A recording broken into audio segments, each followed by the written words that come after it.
Hello again, this is Kristen, and I'd like to thank you for your continued interest in our community.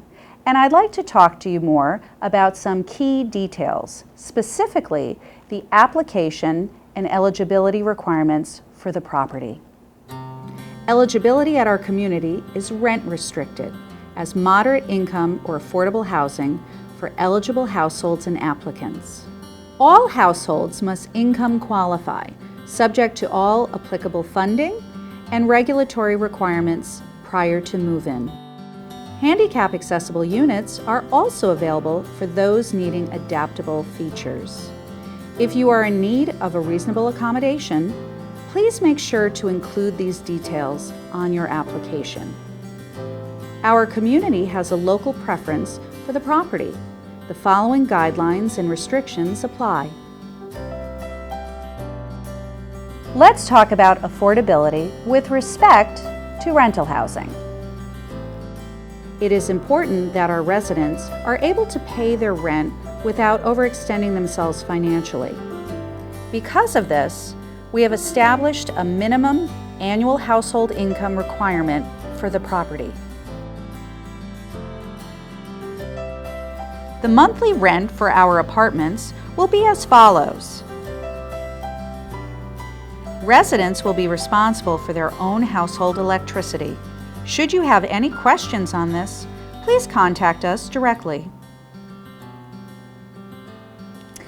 Another commonly asked question when completing the lottery application is, what is counted as income? Well, simply put, any income received from any source in any frequency, meaning weekly, bi-weekly, monthly, quarterly, and annually. Prime examples are employment income, including all sources of full-time and part-time wages and self-employment, Social Security, SSI, and/or SSDI payments, annuities, distributions from whole life insurance policies, retirement funds such as 401ks, IRAs, and Roth IRAs, pensions, disability payments, gift contributions, monetary or gifts in kind, and rental income. When completing the lottery application, we are often asked, what is counted as an asset? Assets include the following, but are not limited to checking and savings accounts, certificates of deposits, or more commonly known as CDs, express debit cards, the account values of any retirement accounts, money market accounts, whole life insurance policies, stocks, bonds, treasury bills, and any cash on hand. Do you own any real estate? Any equity in real estate is counted. There is no need to itemize on the lottery application. Simply include one round figure as your estimated total assets. Confused?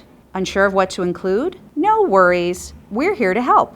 Feel free to contact us directly by phone or email with any questions. Some important deadlines to jot down. Applications are now being accepted and must be postmarked by no later than the dates indicated to be eligible for the lottery. Applications received after this date will be placed on a post-lottery waiting list. Please note, submission of duplicate applications will result in disqualification from the lottery. Additionally, incomplete applications will not be eligible for consideration in the lottery. Let's go over what to fill out, mistakes to avoid, step-by-step best practices on how to properly fill out the lottery application. Some key points to focus on while filling out the application packet. Please provide your email address so that we can effectively communicate with you. All applications need to be fully completed, leaving no unanswered questions.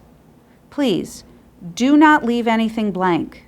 If something is not applicable, remember to fill in NA where needed on the application. All income and assets need to be reported. If you are receiving housing assistance of any kind, you must clarify whether it is project-based or tenant-based. What happens when we receive your application? Once our office receives your application, we will review it, and a letter or email will then be sent out with your status. If your application is deemed ineligible or incomplete for any reason, applicants will have 5 days to remedy this, meaning 5 days from the date an email was sent or 5 days from the postmark date on the envelope of the letter sent. This is your opportunity to complete and/or correct any missing information on the application. This step may be done over the phone.